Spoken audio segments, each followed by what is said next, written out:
but I do know when we're live. How about you, everybody? Welcome into the Auburn Live call-in show. I'm your host, Jeffrey Lee, Senior Recruiting Editor for Auburn Live on 3. If you're not a member of that site, you're absolutely missing out. Like, what are you even doing? $1 for the first month, man. And I promise you, you will get your money's worth within the first 35 seconds, maybe 37 seconds. Sometimes it takes us a little bit longer to load. A lot to talk about tonight. We want to get to the phones as soon as possible. Give us a call if you got questions or comments, 701-779-9585. And joining me tonight, as they always are, 60% of the time at least, they're always here. Mr. Cole Pinkston, Mr. Jhead. How about you, fellas? How about you? How about you, brother? How about you? Big weekend for Auburn. Big week for Auburn the past week since our last call-in show. Last call-in show was Big Cat, if I'm not mistaken. Yes. Had a lot of folks listening, a lot of folks calling. We appreciate that. Had a great show. If you haven't seen it, go back and look at it. YouTube, Auburn Live YouTube show. Subscribe, like the video, whatever it is that the YouTubers say. I don't know. Is it like and subscribe? Like and subscribe, hit the notification bell. Yeah. Oh, yeah. I forgot about the notifications, man. That's pretty cool if you're forgetting about a show, which you better not be. It will let you know. Before we're going to get to the call lines or talk, we've got a lot to talk about. First, want to say if you're looking for a house in or around Auburn, Alabama, Lee County, Alabama, look no further for someone to help you out. Mrs. Jessica Andress. With the Talents Group, folks, give her a call, 334-704-4442. Residential investment properties, looking for a house to buy and then maybe rent out to some college kids or something like that. Dude, she's got it all. She knows she's got all the connections. She will help you out. I promise. Already got a couple of guys, man, have called in. She's been working with them, and they're very pleased, and they will be, and you will be too. Give her a call, man. 334-704-4442. Tell her we sent you. All right, folks. Let's see. Since the last time we had a call-in show, which was last Sunday, Auburn has picked up just one commitment. Okay. Yes. One commitment, which was Jalewis Juice Solomon, 4-star cornerback from Sly County, Georgia, in Ellaville, Georgia. Younger brother to Zeke Walker. Older brother to Zayden Walker. I think he's a 4 or 5-star recruit in the 2025 class. 5-star, well, 4-star right now because they have not broken out all their 5 stars just yet. I think the number 4 player in the entire state of Georgia. Ooh, listen, if y'all were following along at Auburn Live on 3 yesterday, on Saturday, Jalewis was expected to or planning to make his announcement.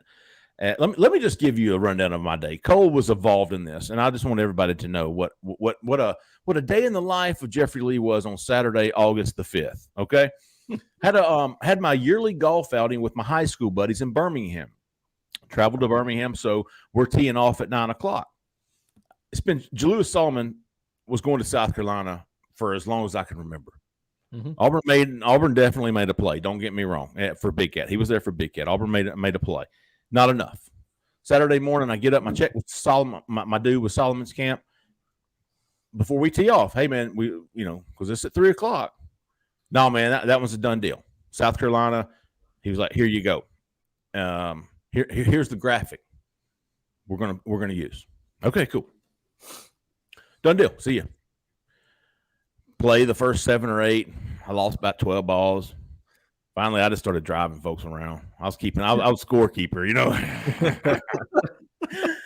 About 11 o'clock, I get a text from Cole, and he's like, "Hey, man, I'm hearing some Auburn chatter. Something worth listening to." I was like, "You got to be kidding me." I was like, "It was South Carolina 2 hours ago." Yep. Mm-hmm. Let me check. Check with Solomon Camp. It was quiet. Kept playing my golf. I'm thinking, might have heard some late chatter from Auburn, but, he's going. Well, we get through with the golf match, 1 o'clock. 1:30, I get on the road, 280, headed back. Got the call. "Hey, man, I think it's going to be Auburn." Like I was like, "You got to be shitting me." No, man, no, I think it's happening. So I pull over on 280. I went behind this Citgo or something back there with the truckers, man. It was really sketchy. I was like, "Lock that door. Lock this door." And Fanny McCreek donkey. Right. Listen. I write the Jalewis Solomon commits to Auburn story. I go on the corner, I put up, holy cow, it's happening. Joe Phillips 2.0. Auburn's come in last minute still. Yeah. Put that up. It's 2:30. 30 minutes from announcement time, 2:45. Get another call. Hey, man, he's sticking with South Carolina. I said, you got to be kidding me. No, he's sticking with South Carolina. He just called me, told me, hey, it's a done deal. Auburn made it hard. Auburn made it tough, sticking with South Carolina. All right. Went back on there. Hey, back to South Carolina. Get my truck, go. Keep going. 280. All right, it's South Carolina. Still waiting on that notification for the Instagram. It never comes. 3 o'clock comes. Waited for that for a long time. 3:15 comes. 3:30 comes. Hey, man, is everything cool? Yeah, some family's running late. I mean, this has been planned for a long time. 10 minutes late, 15 minutes late, 30 minutes late. I can see it. An hour, here we are. It's 3:50. And I'm going, man, something ain't right. Driving down 280. Here comes the alert. Instagram started committing to Auburn University. Pulled over on the side of 280, hit my hazard lights, buffed out my computer. I'm sitting here on the, committed to Auburn. Listen, that was it was crazy. And believe it or not, that's how it happened, dude. Auburn was not going to take no from this guy. No. Zeke Walker, his older brother, I believe might have been the family member that was late. He went down there. Hugh Freeze, Wesley McGriff, even A.K. Magula, who has been involved in Juice's recruitment, Solomon's recruitment. All three of those guys, man, closed the deal yesterday. I mean, last minute. Again, 15 minutes before his announcement, he was sticking with South Carolina. An hour later, after a 45 to 55-minute delay because family was late, he chooses Auburn. He flips back. So it was South Carolina, Auburn, South Carolina, Auburn. And it was, man, I tell you what, Hugh Freeze, Wesley McGriff, A.K. Magula did a fantastic. Zach Etheridge was involved in this one too. Huge commitment. Guys, we'll start with you, Cole. What is Auburn getting in Juice Solomon? Well, first of all, I was in the same boat as you, man. Jeez, when I texted you, I really didn't have the story ready. I had started it, and I was like, he's going to South Carolina. Yeah. Don't need it. Did I send you the edit? Yeah. I mean, okay. I'd heard the same thing as you. I'd heard that from both camps, Auburn and Solomon. So it's like, all right, well, got my kid's birthday party here. And I said, I better do something. Had my party hat on, had cake on my face, sitting there writing. I'm real serious about it, Coleman's climbing all over me. Hey, buddy, hold on. I got something going on here. Anyway. Juice Solomon, which is an awesome nickname. Yes. I don't think he's the talent that Jalen Crawford is. I think Jalen Crawford is an elite talent. I truly do. I think Jalewis Solomon is maybe just a hair under him. Got some work to do in that department, but what he is a dog. That's what I love about Jalewis Solomon. Mm-hmm. He is a competitor. He's nasty. He'll knock your head off. He's got great ball skills. That's why he played on the offensive side. I mean, I think even some schools offered him as a receiver, if I'm not mistaken. Kentucky did. There you go. So he's a guy that can play on. He translates on to the SEC level on either side of the football. And there's just not. I mean, you could count on your hand how many guys have been recruited that way or actually did it on the SEC level. I think he's one of those guys. So he's a unique skill set. Number one, he's a big guy. He already looks like he's been in Auburn's strength program from the times we've seen him lately. And he's got a lot of length. So what I think he is a nasty competitor who can play a little bit of everything in the secondary. If they like him at corner, he could be one of those tough boundary corner matchups. They like him at safety. He's you see some people in the comments saying Smoke Monday-esque, Trey Matthews-esque, that kind of guy. Great tackler. Good in short space, short burst areas. I think it's a huge pickup, man.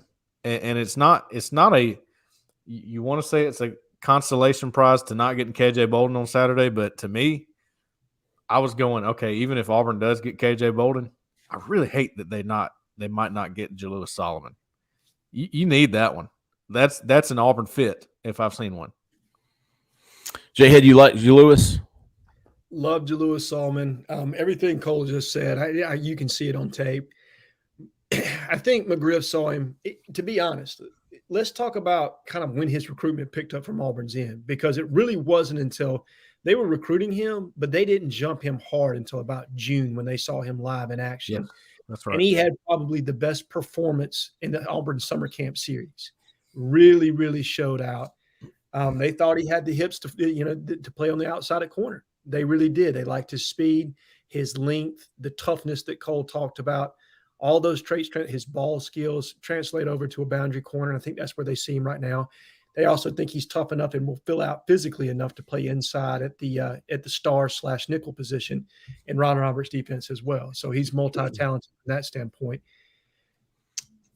And the biggest thing with him to me is you had to have it yesterday, right? Like, to keep the juice going from Saturday, from Big Cat Weekend, you needed to at least get one yesterday. Right. No pun intended, but juice needed the juice, right? You know what I mean? Like, we literally had to have that one to maintain that buzz that you want to have coming out of like Big Cat Weekend.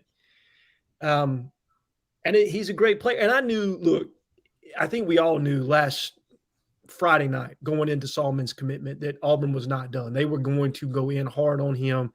That was what I was told. I'm sure that's what you guys were told, that there was still meat on that bone and they were planning on getting after it Saturday morning.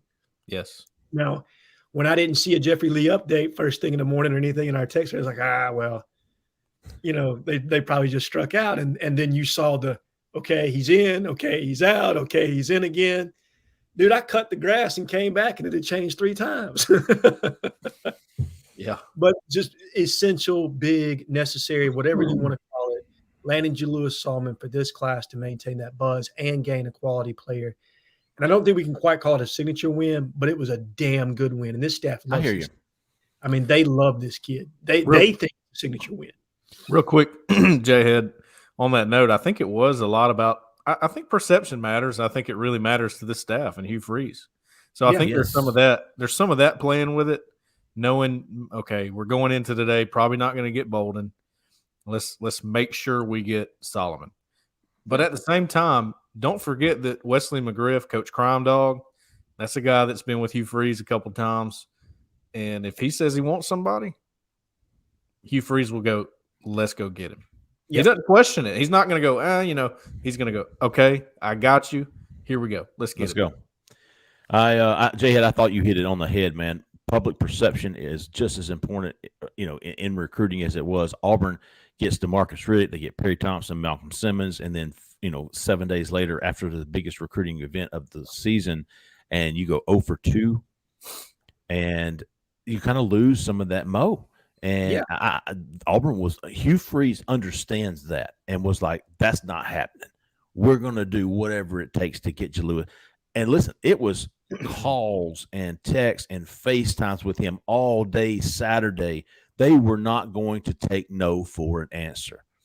And they love this kid. They genuinely love the parent, the family, and all involved. And I think in the very end, that genuineness from Hugh, from Wesley McGriff, and I'm telling you, believe it or not, AK director of player personnel, AK Magula, everybody in that building. I think Cole has said this. Everybody in that building is responsible for recruiting. If you're not recruiting, you're done, son. AK Magula, director, he had built a relationship with this kid. We hear Trevon Reed a lot. Well, AK, when it came to Jalewis, was very very important for Auburn, and certainly played some. I don't even know if it was supplemental. He was a pretty big deal when it came to this. Obviously, not all good news Saturday. KJ Bolden, the 5-star defensive back, top 10 overall player, chose Florida State Childhood Dream School. He visited for Big Cat. Auburn was in there. Don't get me wrong. Hell, he even said Sunday after Big Cat a week ago, Auburn's in my top 2. Thought it was Florida State. Looked like it was. I know Georgia was punching in there. Ohio State, believe it or not, some people thought Ohio State was, I don't know. You see that? Yeah, and I didn't believe it either. I thought they were a distant 4th at best. Yeah. I thought you was a 3-team race. I thought it was Auburn, Florida State, and then Georgia could easily leapfrog everybody. He has the family member or whatever that's at Ohio State that's on the staff at Ohio State, so that was something. But I mean, nobody had a clue, and that's That's why true. I picked Georgia the night before. I predicted Georgia, just because my main point on that was, to me, it felt like guys like DeMarcus Riddick, Perry Thompson, and Joseph Phillips, just to name a few, were guys who were looking for a reason to go to Auburn. Right. I think. So to me, Bolden was that guy that was looking for a reason to go to Georgia. But Florida State, they won out over that, which is possible when you recruit really well. And look, credit to Mike Norvell and that staff. I mean, I think here on this show, we want to call a spade, right? And Mike Norvell built a great relationship with this kid, Florida State. I'm trying to think of the collective down there, the Battle's End or whatever they call it, did their job from that standpoint. And we just got beat head up on the deal, but I'm with you, Cole. My intel kind of pointed towards Georgia. That's where I thought he was leaning, but Jeffrey had it pegged the entire way. He thought it was Florida State on Monday, thought it was Florida State on Wednesday when we were all talking, thought it was Florida State on Thursday. I think the only time he ever thought it was Georgia was for a split minute on Friday morning, and it was like, no, it's Florida State Friday night. Well, Cole said, nobody knew what they were talking about. Like, we heard Auburn, Florida State, and that was the best intel I had. That was from the best source I had. That's why I said, listen, all I've got is what they tell, what I can get. Right. But nobody knows. By the way, real quick, my mic check, is it the mic or the computer mic? Just check. You're good. Yeah, you're good. Okay. When Rusty Manziel, the most plugged-in person in the state of Georgia, tells you that KJ Bolden's down to Georgia and Auburn, and the kid picks Florida State, nobody knows what was happening. There you go. And Rusty's done it at an extremely high level for a long time. Absolutely. That just tells you, like. And that does nothing to his track record, because nobody was on that one. I mean, really. Yeah. If you picked Florida State, it was because, okay, he said it was the childhood dream school, and we know they've been in it. And it was just a gut feeling. I mean, at the end, that was why I picked Georgia. Which is so everybody had their sources, right? Rusty had his Georgia sources. And that's no doubt what Georgia thought it was. It's us or Auburn. But Auburn from, last weekend before Big Cat thought it was Auburn and Florida State. That's who they thought it was. They thought Georgia was out. Not out, but, it was them too. And when he came up with his top two Sunday night, didn't name them, but he said Auburn was one of them. I was like, damn, okay, that lines up. But Ohio State thought it was Ohio State and Georgia. Georgia thought it was Georgia and Auburn. Florida State thought it was Florida State and Auburn. Auburn thought it was Florida State. So there was one common denominator there was Auburn. Auburn. A lot of people from all four schools. You didn't even hear Alabama. People just, can you believe that? We're not even talking about that. This kid had Alabama in his top 5, and they finished 5. Right, and it wasn't like they had a lazy recruiter on him either. It was Traveris Robinson that was recruiting for them, and we all know what T-Rob can do on the recruiting trail. Now, look, I don't know who else Alabama's got committed in that class and how hard they were pushing for Bolden down the stretch. I assume they were pushing pretty hard. I don't know that. They may have already had, they may have already filled other positions, so who knows? All right, let's get to the phone. Do we have anybody on the phone? 701-779-9585. Yeah, we got 4 people. We were just letting. Damn, Zach, you hurt my feelings. I was feeling so unpopular. I was like, can we just end this shit early? Man, we got 4 callers. We'll go with 5810. You're live. Who we talking to? Where are you calling from? Fellas, Anthony from Montgomery. Anthony. Hey. How y'all doing tonight? Good, Anthony. What's on your mind tonight, big dog? Good. Hey, I want to start out, man. I want to give my guy Jhead a big how about you, man. You've been catching strays all weekend, ain't you? A little bit, but it's okay, man. How you do it, man? Hey, look, brother. I got mad for you. I said, hold on, I got to do this. Because you try to man professional dude, catch the attitude. Which I'm like, why are you so aggressive this morning? This man just telling you what he knew. Just another day on the corner message board, brother. Sometimes you know what? Somebody said it today. Like, why do people get pleasure from seeing people get predictions wrong? Like, I don't know, man. It's crazy. I'm glad on the first call though, man. Recruiting cool, but man, it's fall camp. We 3-4 weeks out from the season. Let's talk football. Let's do it, Anthony. I like it. outside of my normal expectations and bold prediction, I just want to know what you guys hearing about fall camp, who looked good, some sleepers, and my two guys that I want to know about for your expectations and bold predictions. On offense, we're going to go Moore, and then for defense, let's go Austin Asbury. That's all I got. Cole, that's right up your alley, big dog. All of that. Who was the second? Who was the second one he said on that list? Austin Osbury. Okay, gotcha. Yeah, so sleepers. Jay Fair comes to mind. First of all, shout out to Edward from Selma. Oh, Kid Country. Love him some Jay Fair. He does. He loves Jay Fair. He loves Micah Riley Ducker. But I don't know too much about Micah right now, but I'm looking at Jay Fair as a guy to – man, I don't know if he's going to start or – I mean, he might. He very well might. And I don't know if that puts Javarius Johnson behind him or what. I don't know how that's going to work yet, but I do see Jay Fair being at least a key rotation guy, if not a starter. So he's one. On the defensive side, I'm going to go with Bobby Travis. That guy. Really? He is solid. I did not know he was that big. I had no idea. This was a guy that, if I'm not mistaken, this is one guy that we really did not get to see in person much, right? Did we ever get an in-person interview with him, Jeffrey? He never visited. He never even visited. Let me see. I mean, he's wide. He spells his name quiet, but with an N. Trail.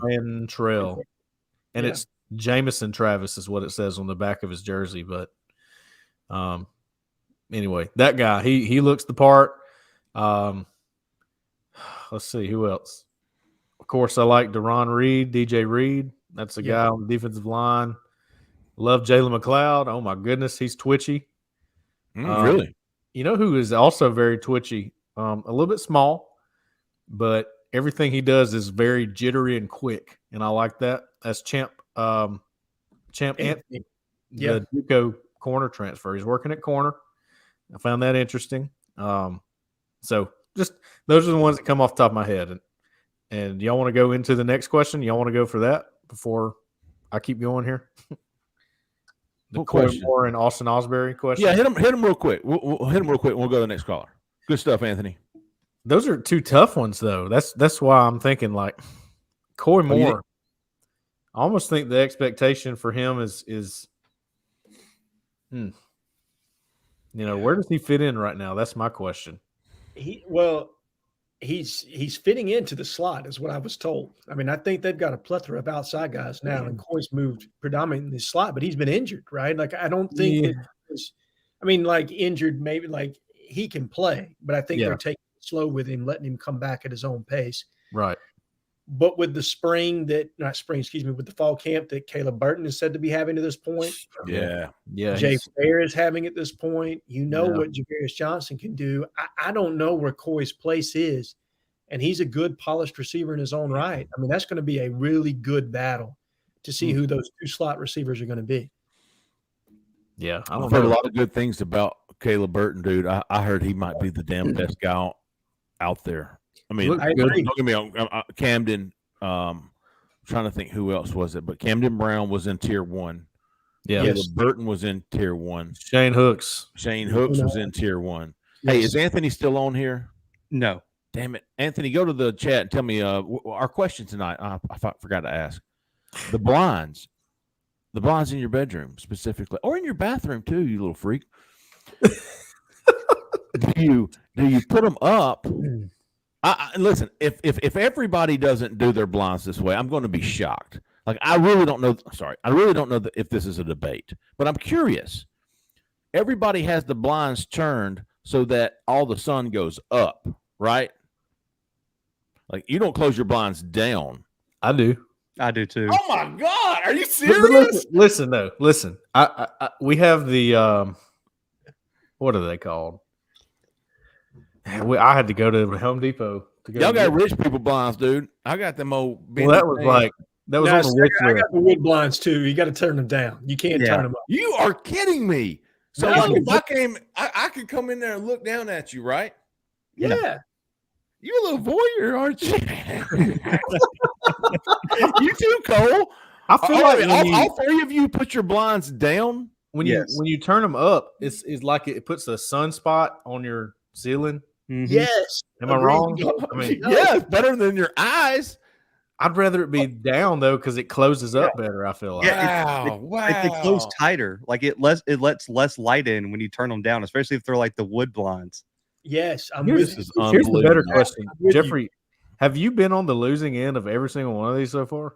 No, he won the last one. Didn't I win the towel down? Oh, the towel. yeah. I was with you. I'm On that over there air drying, and Jeffrey Lee's calling grand slams on winning the towel down.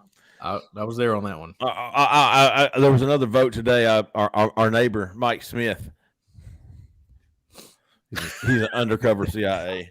Anyways, he was saying, "Yeah, I step on a mat. I no salt on the watermelon." I was like, "Dude, you gotta go." There's houses for sale elsewhere. I'm sorry, you can't be my neighbor. No salt on the watermelon. Stands on the bath mat and brushes his teeth after he drinks his coffee. 0 for 3, Mike. But he is watching the show, so how about you? There you go. All right, so keep us going there, Zach. I think we finished Anthony's question. Did we? Yeah. No, we didn't talk about Osbury, but Okay, Osbury. my expectation is that he plays nickel. Yes. I don't know where he's going to be in that rotation, but he's going to work almost primarily at nickel. My expectation is he's at the nickel and he's in the 2 deep. That's my expectation for Austin Osbury. You don't hear much about Red playing in the nickel right now. They've got him predominantly. They've got Kaufman predominantly at safety. Mm-hmm. So I think right now with Sylvester and Austin playing the nickel, I would favor the seasoned guy, a guy that's been on Auburn's campus for a year, to be in the 2 deep. You would think so, right? You would think. I'll tell you who's directly shadowing Keontae Scott every day is Sylvester Smith. And he's a good Sylvester Smith's a heck of a young man, and He's even better. Perfect for that nickel spot. He's perfect. Yeah, he is. Yeah, he's tailor-made for it for sure. All right, keep rolling, Zach. I'm sorry. No, you're good. Cut him off, Zach. Don't be afraid to jump in here. Oh no, Jhead will talk all night. 1370. You're live. Who we talking to? Where you calling from? That's why I love him. There you go. Lord George, Nashville. Hey, LG. I've got a washing machine and dryer. Easy blind question. Yes. Thank you, LG. Tell them. It depends.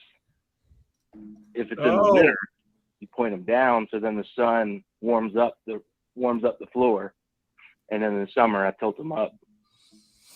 huh?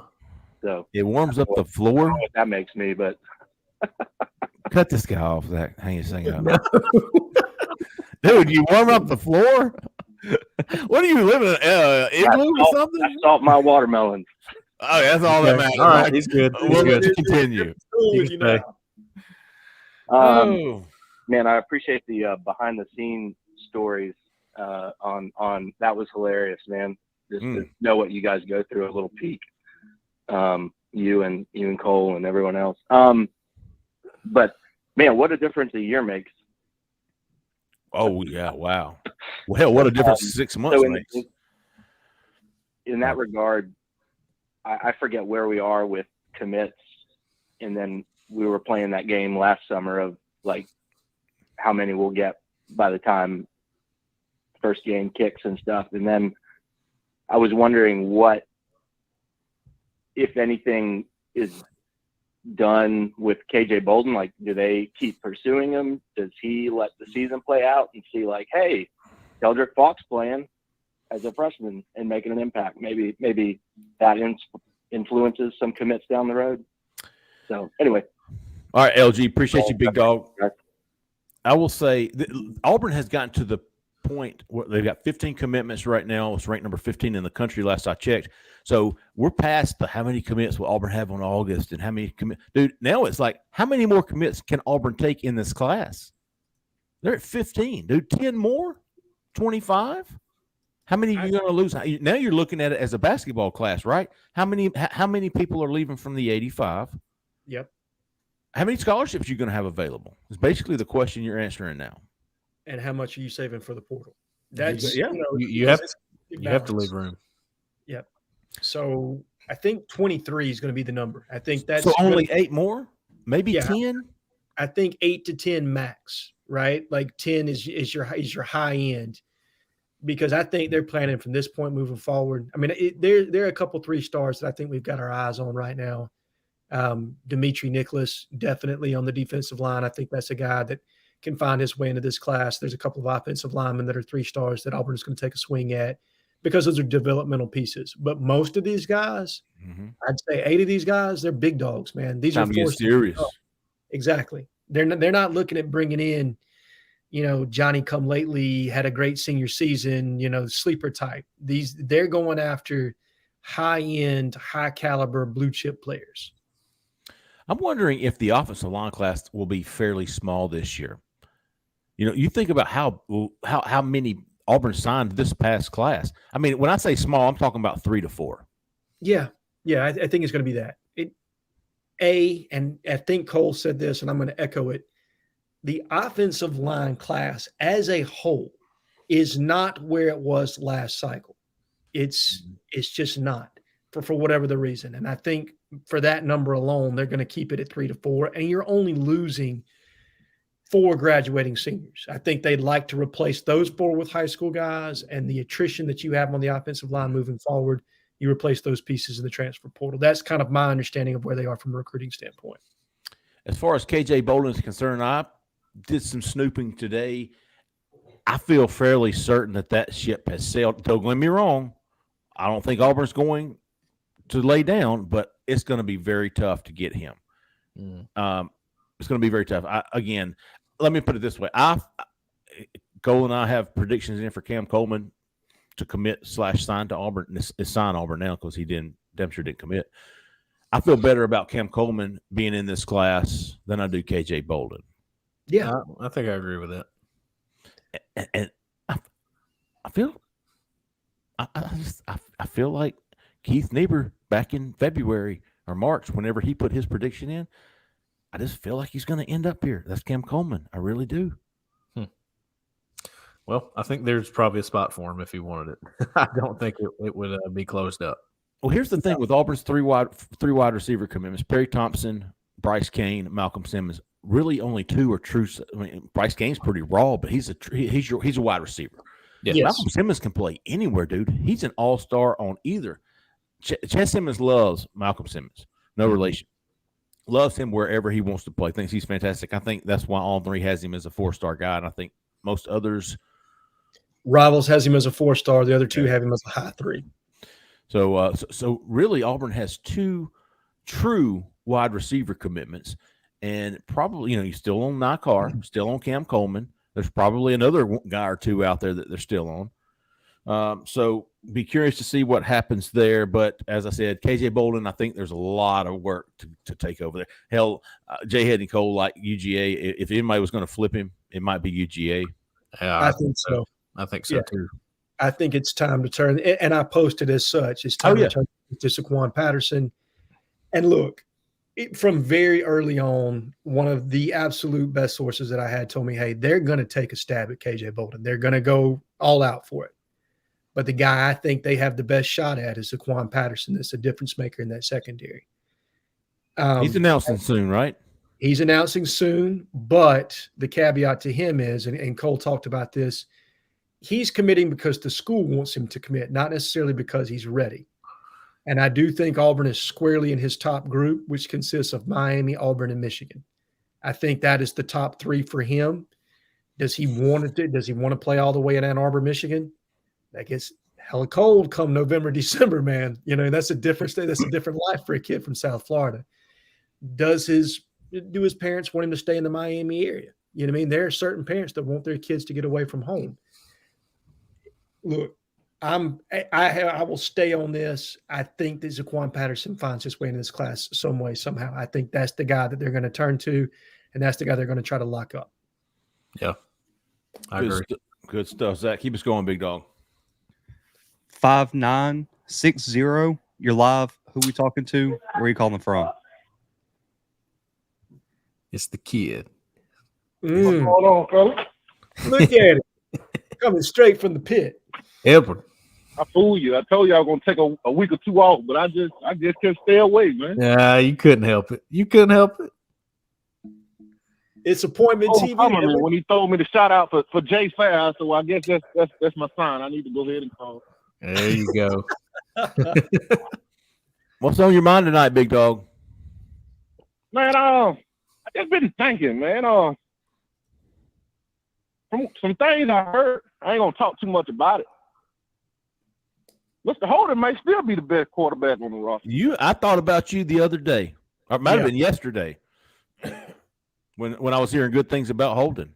Yeah, I was going to say that's my sleeper right now. When they were asking us for sleepers in camp, I've heard good things about Holden Geriner. And so this quarterback competition, everybody been focused on Robbie and Thorne. That may not be the situation because Robbie gonna play regardless. Robbie gonna play regardless of who the starting quarterback is. Yeah. The true battle may be between Peyton and Holden, man. That's a good point. Either way, it's great to have two guys like that. I agree with you, Edward. I think Robbie's going to get snaps. I think he's going to get 10 to 12 snaps, maybe a game, and they're going to utilize his athletic ability however Hugh Freeze knows how. I really do. I don't know if 10 to 12 is that a lot? Seems like I think that's a little high, isn't it? Okay. Yeah, I think 5 to 7, contingent on how much they use him in the red zone in certain games. The better part of 2 series is probably max, I would think. Yeah. Hey, first and goal from the 4. Here comes Robbie. I kind of hate that shit, but I know I get it. But the difference with him is he's a legitimate threat to throw. Yeah, in the red zone. It's not like when you line up Tank. And I want to get back to Edward on this, but Robbie is a legitimate threat to throw the football. Sure. Go ahead, Edward. And so that's what I was thinking that either way Robbie gonna have a package for him either way. So I'm really not concerned about that part. But back to what y'all was talking about those scholarships. I'm interested to see how many high school guys we're gonna bring in because we bought a bunch of one-hit wonders out of the portal. That's true. Yes. And you got a big class about to leave from guys like basically your whole starting secondary probably gonna be gone. Yeah. Then you're losing guys like Marcus Harris. There's a lot of guys about to leave his team after this year. I can see. So at this point, do we start to bring in more high school recruits to build this thing long term versus bringing in, 1-year players out of the portal? I'm interested to see how he goes with that right there. Got to be a good mixture, don't you think? I think. Yeah, because either way. Go ahead, man. I think it's probably we're focusing on the 24 class now that we got some momentum going with it. If that was not the case, then you would see more portal. What do you think, Edward? I honestly think many big time guys that he can get in December. I think there's a lot of guys that he's gonna be out there trying to flip come December. Yeah. And I think he's gonna hold those scholarships for just in case, he can get the guys he wants because, it's not all the time you can really get what you want out of Porter versus me wanting this guy to high school be able to get. So I think he holds. I think there's some guys out there that hell, if they want to come to Auburn, man, regardless of how many people in the class, he bringing them. So. Edward, before you go, big dog, blinds up or down? Man, I do my blinds down. I would guess you would say down. Thank you, Edward. Peeping Tom Dane, Jay Lee or somebody peeping through my window, man. Dude, if you put them down, I can see down. If you're laying in the bed under the window and you've got your blinds down, I'm going to look down and I'm going to see you in there with both of those women. Oh, hey. Yeah. Looking through that last night, man. How you know that, man? You got your blinds down. That's how I know it. Oh, man. I know my secret. Y'all have a good night, man. And it's War Damn Eagle, baby. Appreciate you, big dog. Always good, man. Edward, he's a tier 1 caller. Oh, yeah. Hands down. Put him on every time he calls, please. I do want to say for anyone calling in, watching right now, tomorrow morning, 8 a.m., Cole and Justin have 45 minutes of dedicated fall camp intel, speculation, breaking down positions, all that kind of stuff. So tune in tomorrow morning. Thank you, Zach. By the way, Jhead, we played buy or sell. Sure. Justin and I. Some of these headlines that are coming out. You played what? Buy or sell. Oh, okay.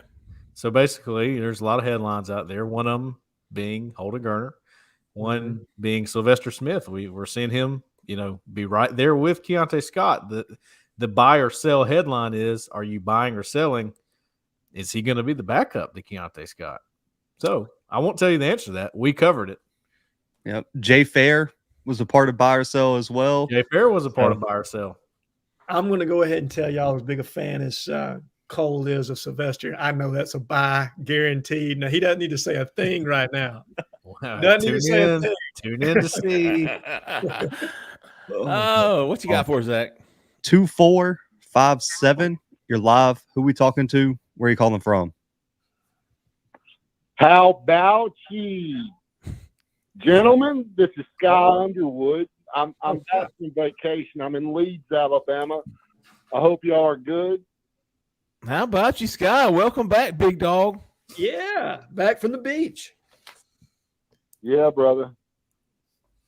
Down there, Gulf Shores, Alabama. It was beautiful, wonderful. Enjoyed my time down there, and I enjoyed Big Cat, and I enjoyed the commitment of 4-star Jalewis Solomon, the cornerback that I had written off and the rest of the Auburn family had written off as a South Carolina commit.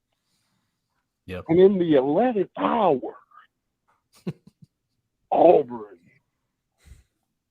swoops in. It was 11:50. Yeah. It was. Man, tell us what happened.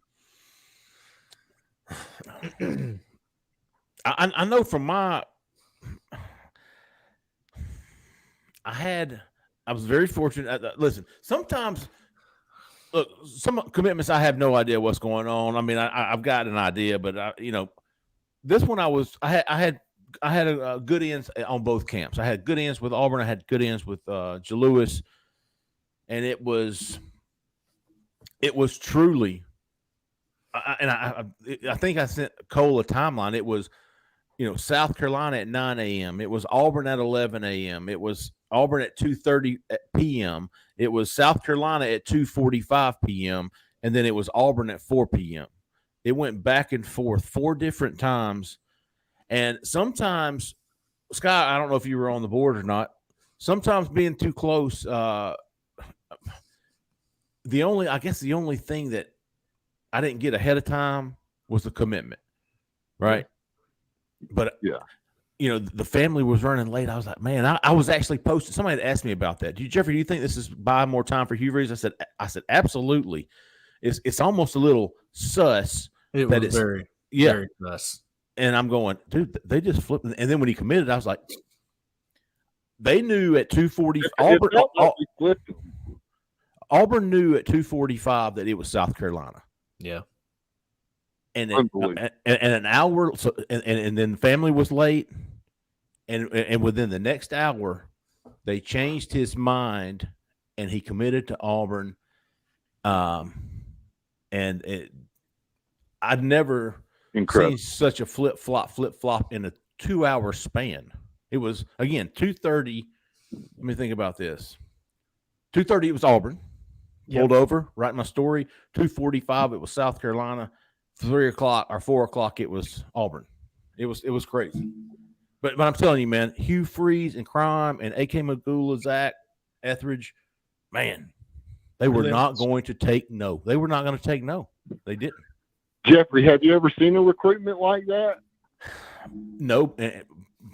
Like I said, sometimes who? Not going Auburn's way, right? Yeah. It's not a lot of times you're plugged in like that.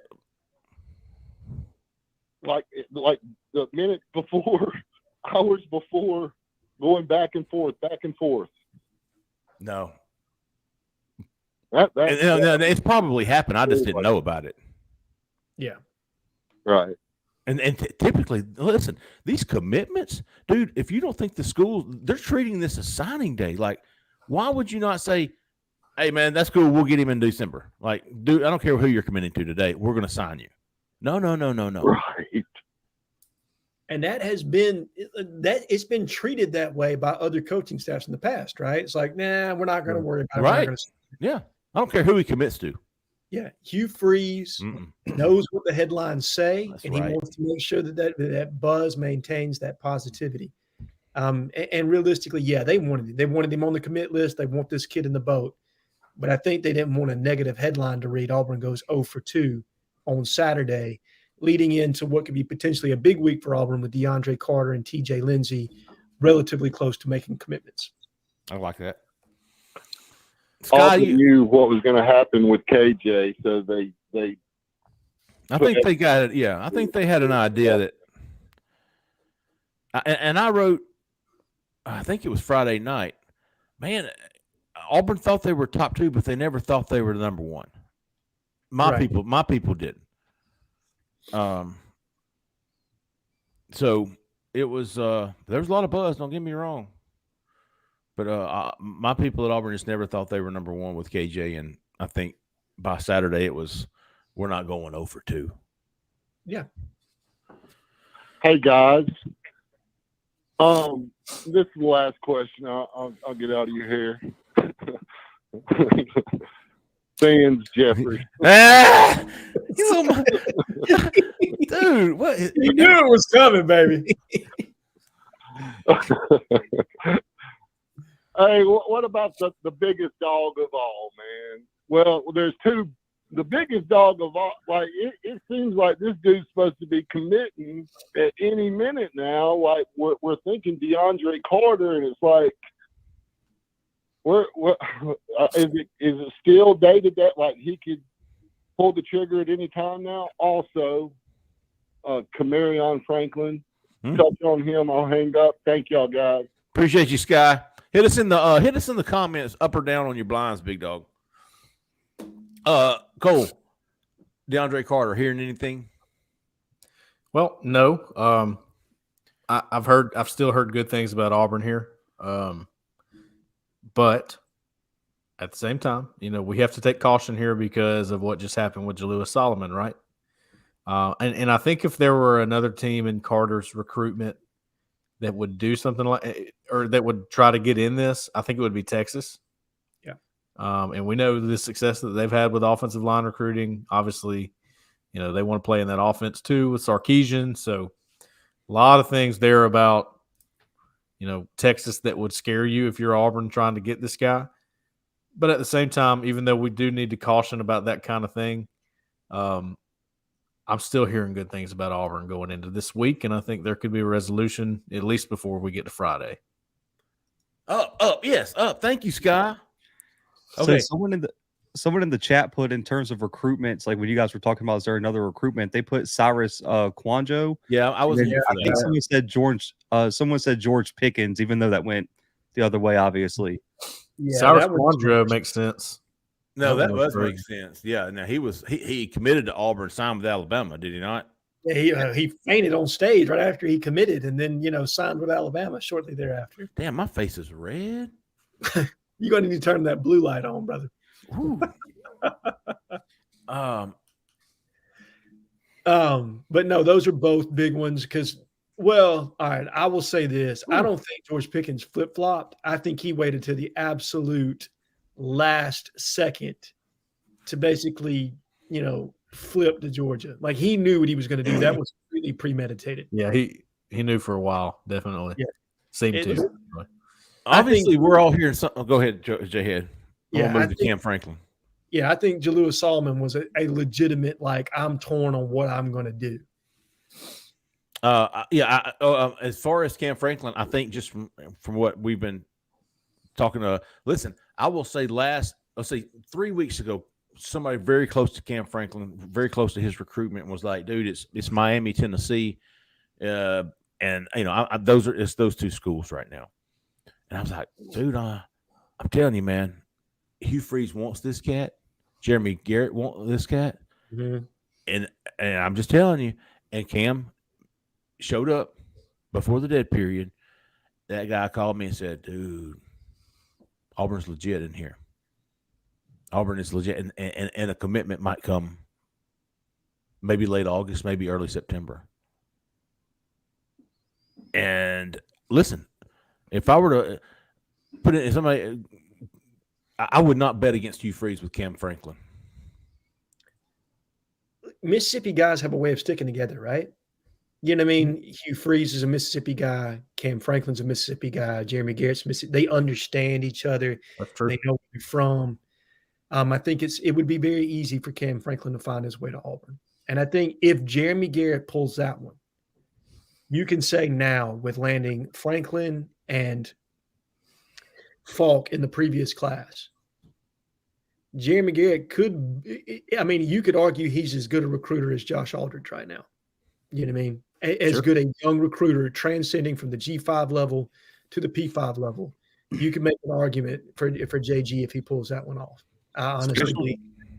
Especially head-to-head with Rodney Gardner, because everything that you're hearing is that he's Gardner's number one guy on the defensive line. And for a young guy like Garrett to win that one-on-one battle would be huge. Yeah, and you throw in TJ Lindsey, that's 2 wins against Texas, which is Bo Davis is the defensive line coach at Texas, and he's got a good track record too. I think he was at Alabama not too long ago. Let's see. Jessica just texted me and said, Mike and Wendy from across the street, blinds up like any sane person would do. Okay. All right. I just want to make sure we're all talking like up, and y'all are talking down. Now, Yes. Down looks like it closes better, but if you go outside and look, and this is just from what I've heard, you can see down.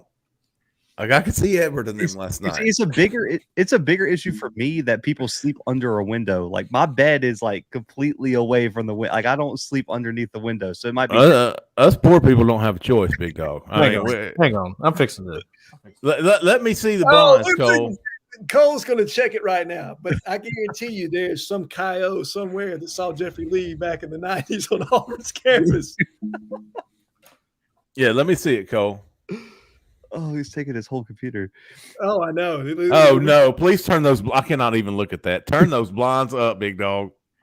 Yeah. Yeah. Tell me. No. You're muted. See, people don't even know. Can y'all hear me?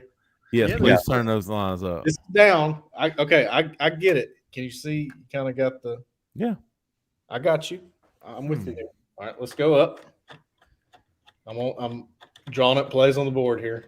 Cole looks like he's on HGTV right now. Yeah. There you go. Look how much space. I mean, look at that. What are they seeing? I cannot believe y'all put blinds down. That was bizarre. I feel like, okay, I got a vent up here. You see the vent? I like those drapes. Got the vent. I feel like the sun's going to hit that vent and make it hotter. Is that crazy to think? Yes. All right. But you're a blinds down guy, dude. So Honestly, I'll leave them open for Zach, who else we got on the call? Yeah, we got 2 callers. We're gonna move on here. oh Man, we took a hard left turn. 1056. You're live. Who we talking to? Where are you calling from? And how do you turn your blinds? There you go. What's going on, fellas? This is Queen Ween from Pell City, Alabama. Queen Wayne. What's up, buddy? How y'all doing? Great poster on the board. Talk to us, big Yes, he dog. is. What's on your mind tonight? Okay, first of all, blinds down. Always. This is Gotta be down. amazing. I had no idea we had so yes. many idiots that. Like, Yeah. Hey, you'll never trust me again when I try to send you some intel, will you, Jeffrey? Jeez Louise. All right, fellas, I'm going to ask my question and I'll hop off here. I appreciate everything y'all do. I'm going to hit y'all with I want y'all to do start, bench, cut out of Auburn's recruiting staff out of these 3 guys: Marcus Davis, Josh Aldridge, and Wesley McGriff. Appreciate y'all, fellas. Oh, All right, appreciate you, Q-Dub Davis. and Crime. What were my options? start, bench, and cut. Lord have mercy. Like, we going to answer that. Yeah. I will answer the start. Let's put it like that. I can't. Look, you're talking about three guys that all came off big wins. I mean, it's not like these are guys. So you have one that landed a 5-star linebacker, one that landed a 5-star wide receiver, and one that landed probably one of the more important defensive backs in the entire class. Jalen Crawford and Jalewis Solomon, so 2 stud defensive backs. Correct. I mean, listen, those guys right there are the reason Auburn has the recruits that they have. Like, who else is on the commitment list? Martavius Collins, Walker White, Jamarian Burnett, no offensive lineman, Malik Blockton. And, I mean, that's 4 guys I can name. Are the rest 11 because of Marcus Davis, Josh Aldridge, and Crime? I'm sure Zach's got a safety or 2 in there, right? Yeah, right. Exactly. Well, and Zach gave assists on Jalewis Solomon and the corner. God, man. Jalen. Yeah, Jalen Crawford. He was a big assist there because that was bleed over from the previous recruiting cycle where Zach was the lead recruiter for the entire secondary. Before McGriff even got here, he had already formulated a relationship to kind of be the conduit. I'm going to start Josh Aldridge because I still think he's got Bradley Shaw out there. And if you bring in that linebacker group, that's thick. Obviously, Marcus he's got a 5-star of his own in Perry Thompson, 2 guys that I really like in Bryce and Malcolm Simmons, and has an opportunity to flip Cam Coleman or Nikar. Maybe both. I would think both would be doubtful, but maybe both. I'm going to go with Aldridge. But I can't cut or bench either one of those other 2. They both have recruited at an extremely high clip. This recruiting cycle. None of those 3. Now, if you would have said a position group that didn't have any commitments, Jake Thornton's offensive line coach, now we could play a little bit, right? Right. I still even wouldn't do that, man. I wouldn't do that to these guys. None of these guys on this staff right now deserve to be benched or cut. They just don't. They're doing they're fantastic. They're doing a great job. And if we want to do that after the season, I can have that argument. Ask us on December 21st. Yes. I think that's a great question, Q-Dub, on December 21st. Let's see what this class looks like after the early signing period, and then let's definitely play that game. Absolutely. Call in because I'm sure we'll do the National Signing Day call-in show again. Absolutely. Dude, that was the best show. I swear. I go back and look at it sometimes like we really I enjoyed that one. Other than Keith disappearing every other 5 seconds to write an article. Well, I mean, it's kind of like looking behind the curtain of what's going on, man. It was, dude. It was. Did we do it all day or something? Yeah. Well, all the way through hours. 4 hours. Yeah. All the way through. Remember we had Clay on, we had Colton on, we had Hank on, we had somebody else too. Elijah McAllister came on as a transfer. We had a few people on. That show was awesome, man. Jeffrey, the chat wants the next question to be bar soap or liquid soap because it's a war in the chat right now. Are you serious? Started by Hogbone, by the way. Hogbone. Yeah, Hogbone. You know he's using bar soap. You know Hogbone's using bar soap. You use a loofah, don't you? Jhead, don't even laugh. You use a loofah. No, I still use bar soap. Somebody's talking about a foofy in here. I think that's what Jeffrey's referring to. Are they called a loofah? Oh, it was a loofah. Yeah. I agree. It is a loofah, right? Is there a new thing out there? Man, we don't got way. All right, who's the next caller? Yeah. 77408. You're live. Who we talking to? Where are you calling from? Hey, this is Gracie from Birmingham, Alabama. Oh, Gracie Skywalker. I just, in my opinion, I think we get Cam Coleman and KJ Bolden at the end of the day. I just feel like we can get whoever we want, and I feel like Florida State's gonna have a bad year and A&M, and I have this belief that we're gonna win 9 or 10 games, and if that happens, I think we get both those guys. And saying it's your dream school and everything, people will say that about Auburn, and they go to Alabama. So I kind of understand that. So what's the difference from having your dream school being Auburn and Florida State, but if your dream school is Auburn and then you go to Alabama, that just makes no sense to me. And my question is, with JJ leaving, you think Simmons or Thompson takes over punt duties on special teams? Punt and return duties? Oh, interesting. Gracie, do you have a preference on your blinds?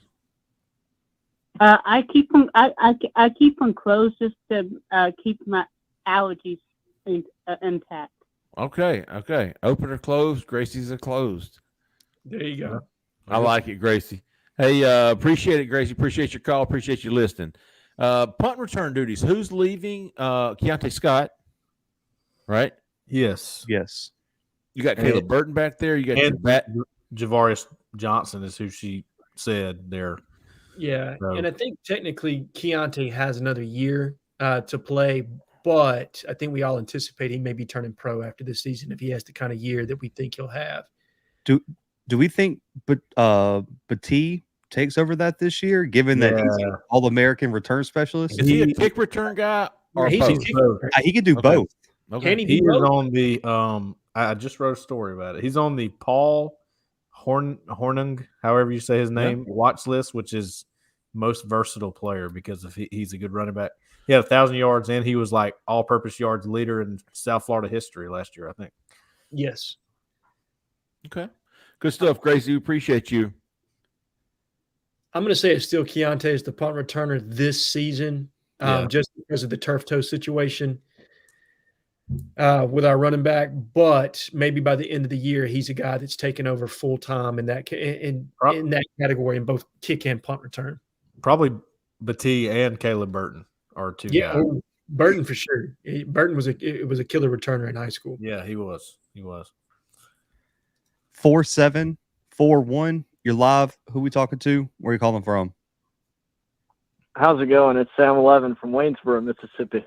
Oh, Sam. What is on your mind tonight, big dog? Everything the last time I called in, everything was terrible. We were sucking it up in recruiting, so a lot of different tone now. I guess I just wanted to call and get something off like my chest, or just kind of how I saw the whole KJ Bolden deal. To me, he's an elite player. I mean, you cannot argue that. Yeah. But for me, the win there was the perception that you create if you land him. It's like, wow, like you took a kid that Georgia wanted out of Buford. I mean, that's a pretty big deal. But in today's age, I realize there's not a salary cap per se, but you have to look at it. I mean, you only have so many financial resources every class. So you land one of those guys like KJ Bolden, and it's going to take a lot of money. I think our money is better well spent on Zaquan Patterson. He's not maybe as good. I don't know. I don't watch the film, but the ranking says he's still a top 100 player. Pretty good. He's still a very, very good player in his own right, and that opens up more money for a Franklin, a DeAndre Carter. I don't know. That's just kind of my thought on it. My biggest question is the offensive line, though. What names are you guys hearing to emerge from there besides DeAndre Carter and Reese Baker? I mean, that kid, does he exist? I'll hang up. Y'all have a good one. I have met Reese. I have as well. There was a couple of new guys popped up on the offensive line board, and there's going to be others.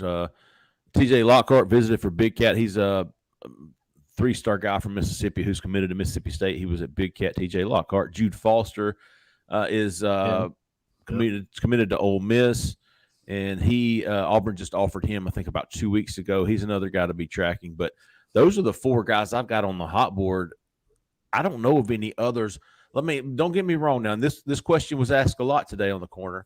I meant to look into a little bit more, but Khalil House chose Stanford over Auburn. Well, now Stanford is like one of the final 4 of the Pac-12. So does that do anything? I mean, I don't think Khalil House is going to Stanford because of their, I don't think he chose Stanford's football program over Auburn's football program. I don't think so either, but right. dropping down to the Mountain West versus Oh my God, are they really? potentially. No way. They may go independent. Yeah, like independent, Mountain West, and then there's even like this crazy rumor the Ivy League would love to add them. They've been wanting to forever. That would be good. Yeah, but see, the Ivy League, now you're going down to FCS. Right. And so if you're trying, I mean, look, you can How did they get left out? money. I mean, Stanford's not a draw. Did they not invite them in? This is the Big Ten, right? Correct. Yes. No, there was no invitation extended to Stanford. What a slap in the Cardinal ass. Same for Cal. Cal's got the same type of academic type standing as Stanford. So why don't those 4 remaining schools? I think it's Arizona. Arizona's going to the Big 12. Washington. Washington State, Cal, Stanford, and Oregon State.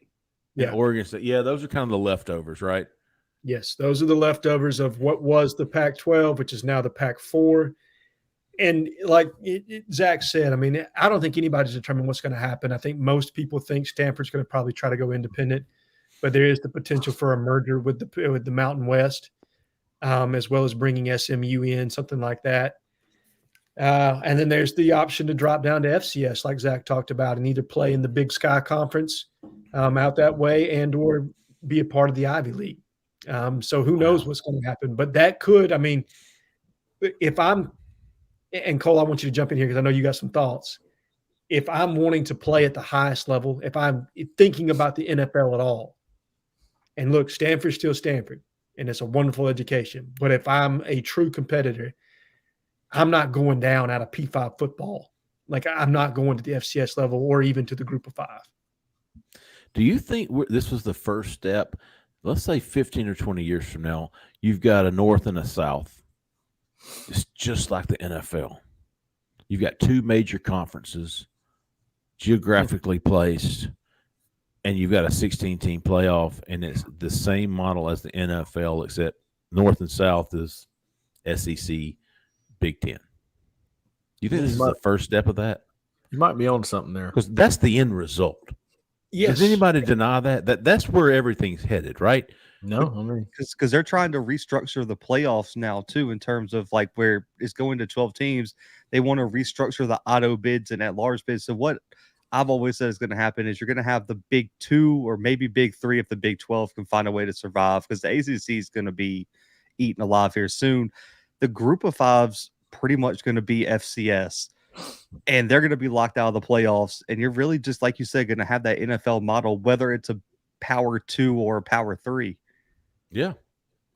Look, I don't think there will be an SEC, a Big 10, or anything of that nature in 15 years from now. I honestly believe that, 40 to 60 teams are going to succeed. College football is going to separate itself completely from the NCAA. You're going to have employment status, and the networks are going to want big-time games. You're going to start to see, because kids are getting paid now, you're going to start to see 12 games of helmet games. I'm talking about P5 versus P5. No more G5 games, anything like that. We're going to be completely different because that's what the networks want. Fox and ESPN and CBS. Imagine that every Saturday, every time slot. Think about the NFL. There's no cupcakes there. No, and it's going to change the way we look at football completely. Man, that's the end result. Right. And here's the thing. Teams that have been proud in their conference and consistently put up 10 to 12 wins a year, that's not going to exist anymore. All right. People are going to have to learn to take the L and be okay with it. And I think the playoff will allow for that. But these perfect seasons that people are accustomed to, look, Alabama would not have the 12-0 seasons that they have if they don't have some FCS opponents on there to rest up and get ready. Like, I firmly believe that.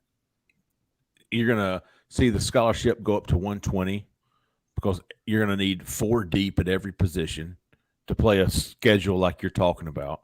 It's going to be a different ball game. I completely agree, Jhead. All right, Zach, what you got for us, big dog? Good stuff, Sam. We appreciate your call. Hey, real quick, Zach, to answer Sam's question, there is one more offensive line name we're tracking. South Dakota is where he's from. Navarro Shunk. Yes. Spell that, Cole. SCHUNKE. I'm calling it Shunk. Sure.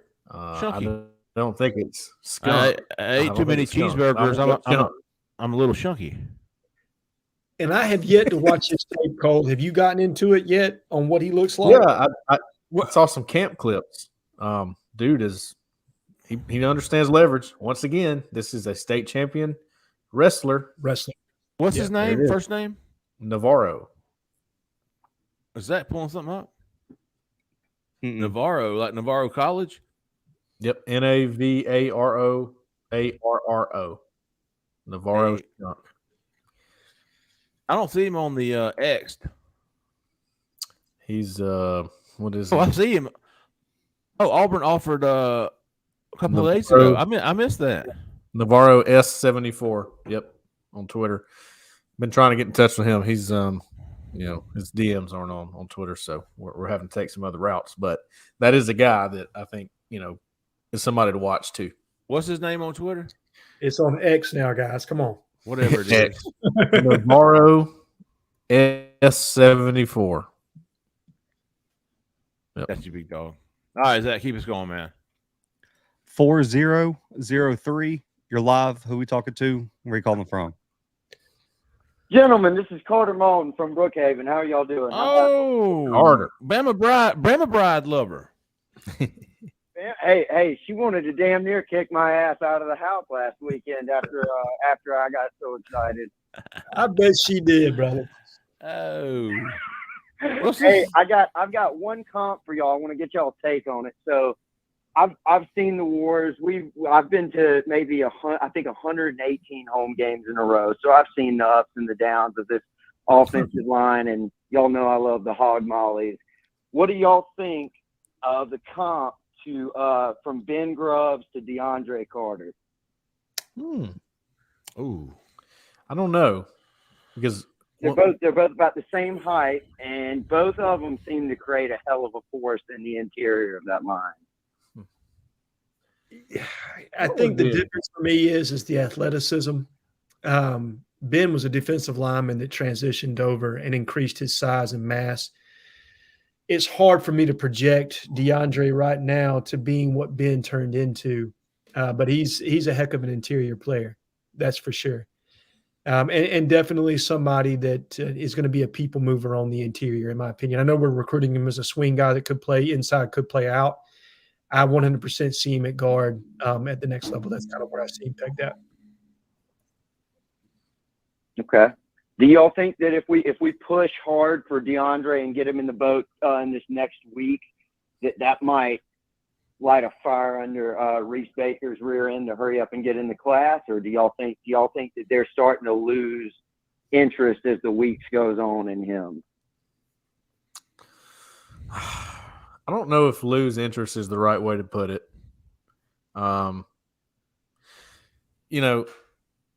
Reese Baker doesn't have the big offers. His biggest offer seems to be Auburn, right? Mm-hmm. And that might be playing into it just a little bit because, look, I mean, we just talked about spots in the class. Obviously, there's not that many spots left.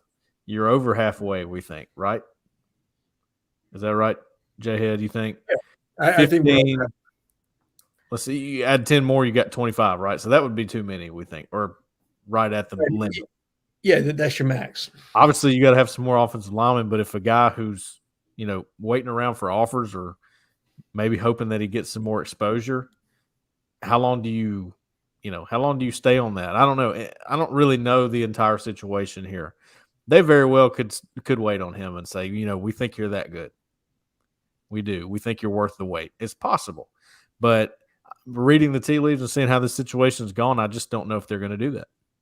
I don't either. I think they're going to push. Look, I think they're going to continue to recruit Reese. To the best of my understanding, they're going to continue to recruit him. They like him. They want him. But they're also going to recruit other guys. And to me, it's a first in the boat type situation with every other offensive lineman we're on other than DeAndre Carter. I think that's one you wait on. And everybody else, you better be ready to grab your spot because I think they're going to fill up and they're going to take 4 and they're going to be done. And if Reese doesn't jump in the boat by then, I think he will have forfeited his opportunity to do so.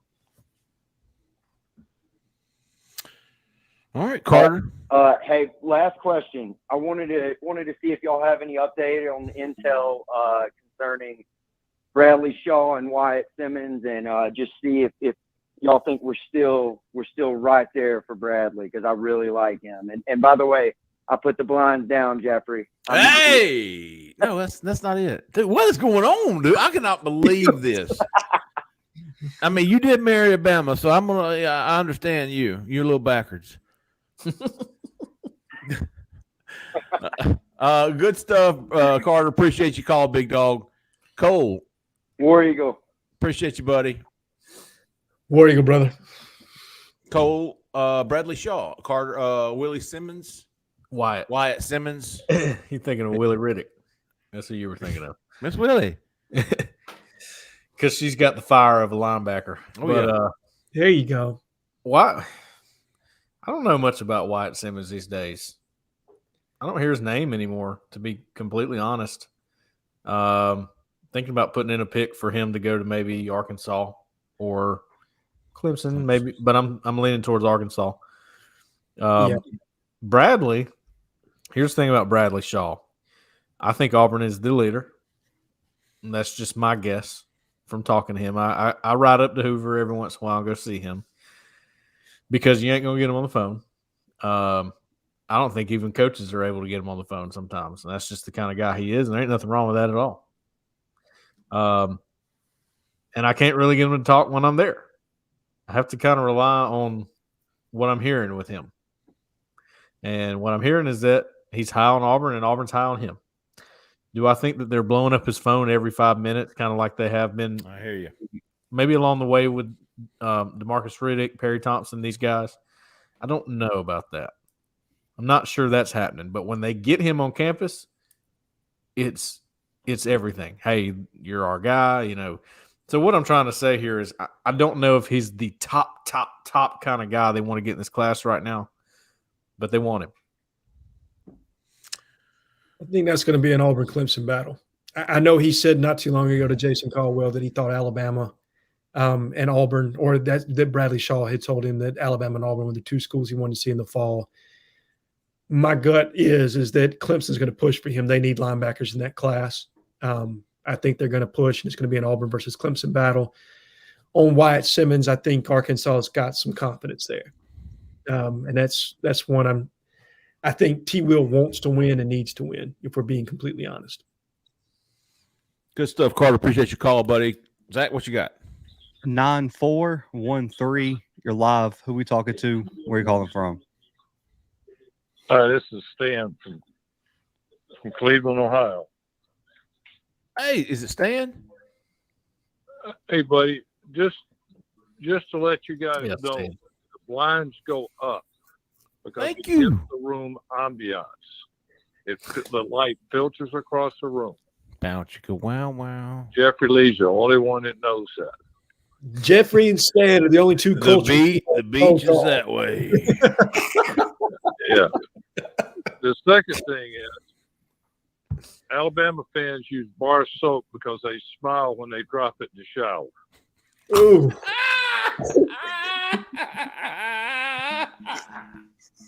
Stan. A minute less hot, baby. Oh, I'm glad my face is sunburned. Our monetization on this video is on the ropes. Yes. But anyway, the best part about what you guys do it is nobody has to make any excuses this year. No. You know, no woulda, coulda, shoulda. Mm. You know, because I mean, Hugh's doing what he's supposed to do. Yeah. And that's you don't have to make excuses for who you sign and who you don't sign. And that's a beautiful part about this. Absolutely. Well said, Stan. Mm-hmm. You know, one other question. I don't know if you guys can touch on this or not. What do you think that Sankey's thinking about in this recruitment? I mean, this realignment that's going on. Do you think that the SEC is going to make any kind of moves?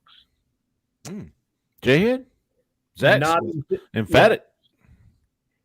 Yeah. I would say that Commissioner Sankey is anxiously watching to see what Florida State does in that situation and how they move out of or get out of the grant of rights.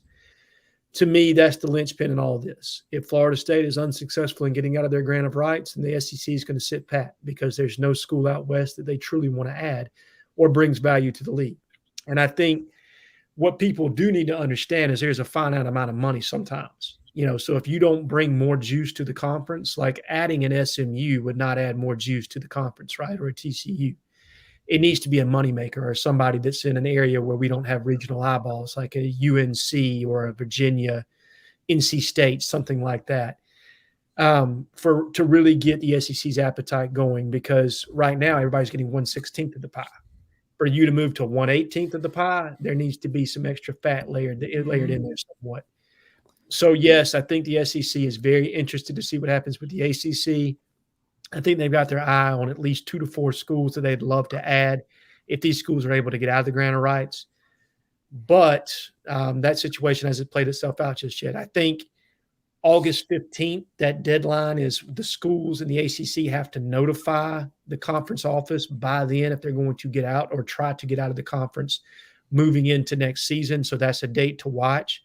And if it doesn't happen then, and I don't know that it will, because you're talking about an astronomical number. I mean, I think it's $120 million to get out of the conference, then it's another $200 to $300 million to get out of the grant of rights.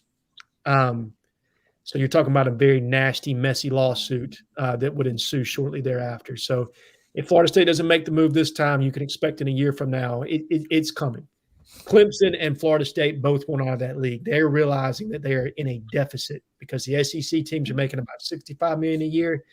They're making high 30s. So when you're talking about a $30 million deficit year over year for 5 years, SEC schools are just going to be able to outpay them, especially if you get into some kind of a revenue share type model.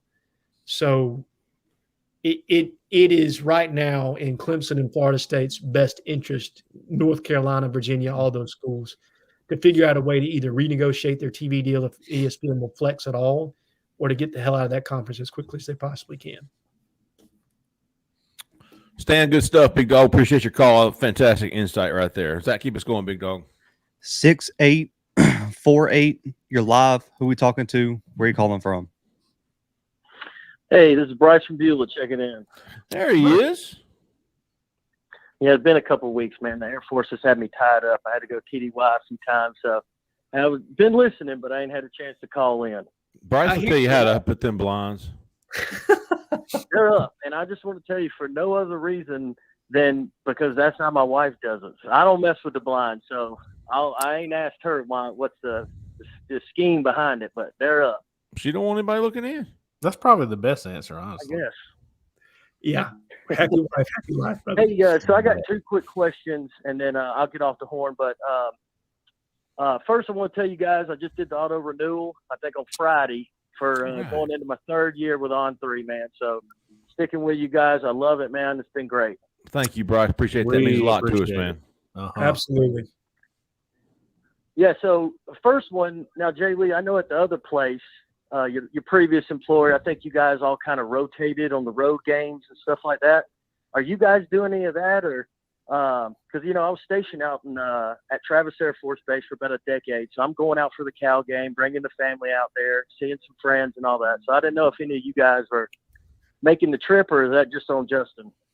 I have retired from the road when it comes to the games. Like I'm recruiting. That was one of the things I came to On3. That was kind of a selling point for me, dude. I'm too old to be, running around beating the women out of my, I'm a married man now. I'm going to stay at home. That's the weekends I hunt, big dog. That's my hunting weekends. Away games are like, send the kids, baby. send the kids away. Give me my rifle. I'll see you on Sunday. Yeah. All right, I hear you. Nicole might go some. He likes to go to them. Yeah, I'm sort of looking at that Cal game. Just depends on how it works out. Justin will be there. I'm almost positive.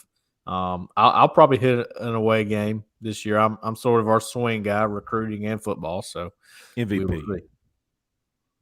Also known as MVP. Man. We'll see when it gets a little bit closer over there. But I'll ask this. I got a question for Cole. I want to speak your love language for a little while, man. Get into the offensive line. Give me kind of realistic and no other thing, but just how you think and you know, put the coach hat back on, how do you feel about a 2 deep kind of in here on the offensive line? How do you think that's going to kind of shake out after, you know, obviously first week of practice? And who do you think fits? Because it looks like the 2 bookends are pretty much settled and center settled. And we actually have a legitimate battle at both the guard positions. So I don't really know what scheme or Montgomery's kind of scheme looks like. Is, you know, do they pull a lot of guards and stuff like that? Or who fits better in that kind of deal? And how would you shake out a 2 deep? Thanks again, guys. Appreciate you, Bryce. Yeah, so Bryce, man, I've been watching. I look, when it comes to the practice observations, I don't want to get too deep into, like, here's the routes they ran. It's just, you know, it's in my best interest not to do that. If somebody saw that from Auburn, they might go, hey, you know, let's not put that out there.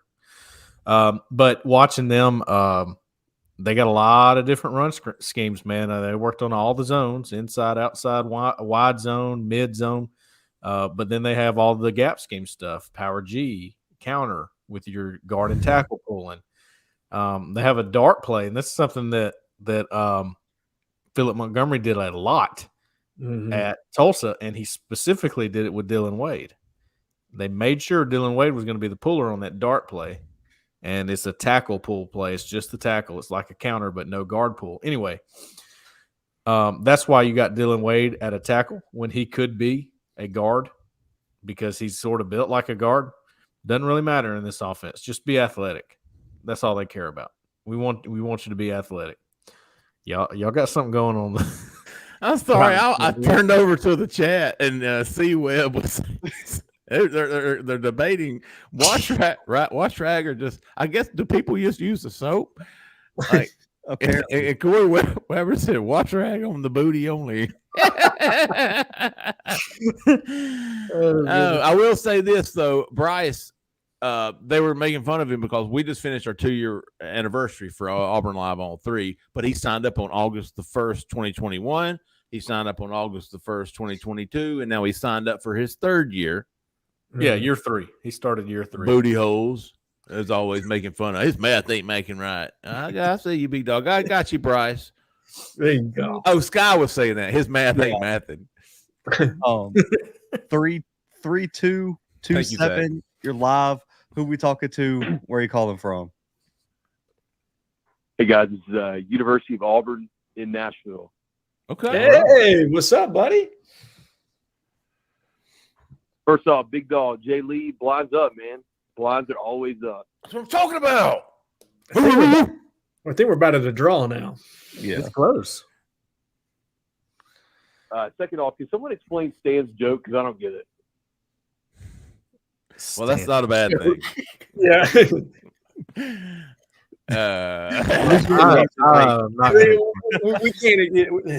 We can't explain that one, brother. You either get it or you don't. Let's just put it Yeah. Sorry about that.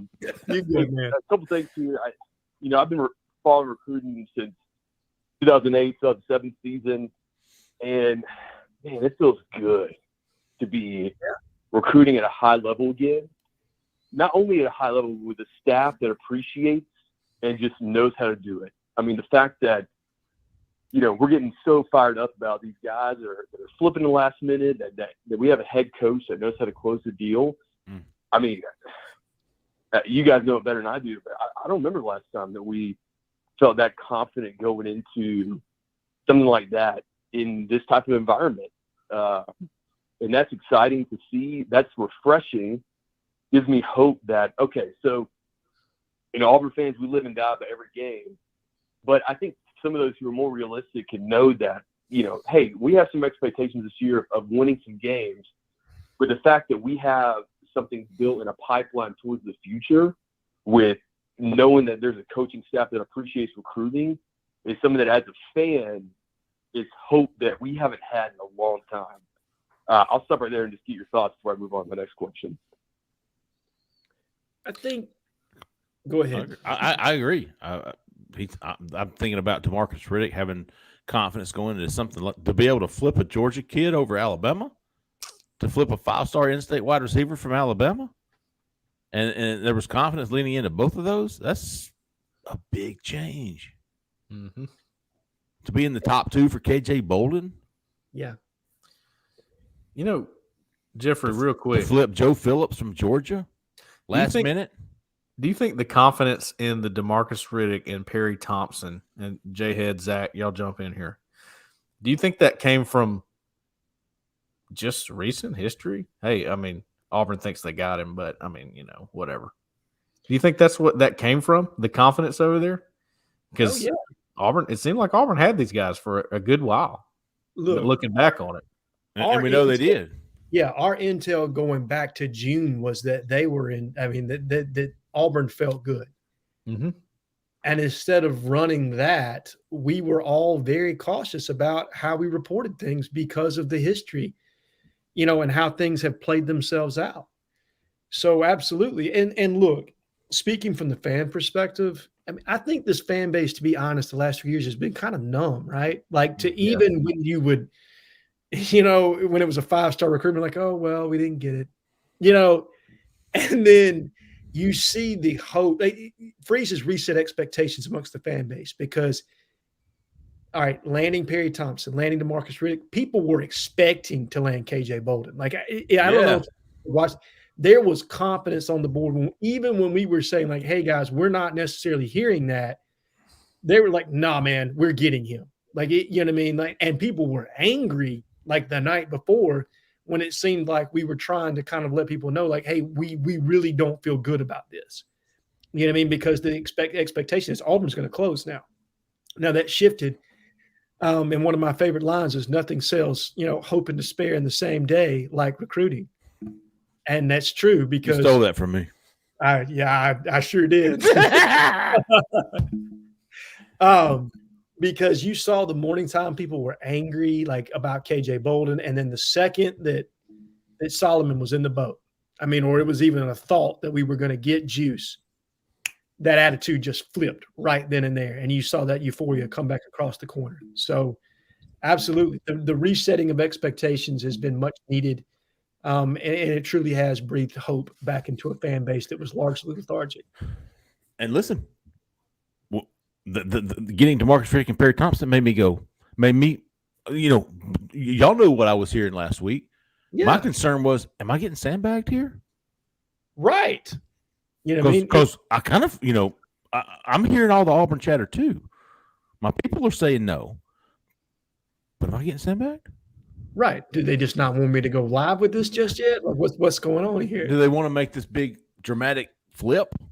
Is Auburn getting him, and they don't want people to think? You know, hey, Hugh Freeze knows how to work it, dude. It's amazing how perception changes like that so quick.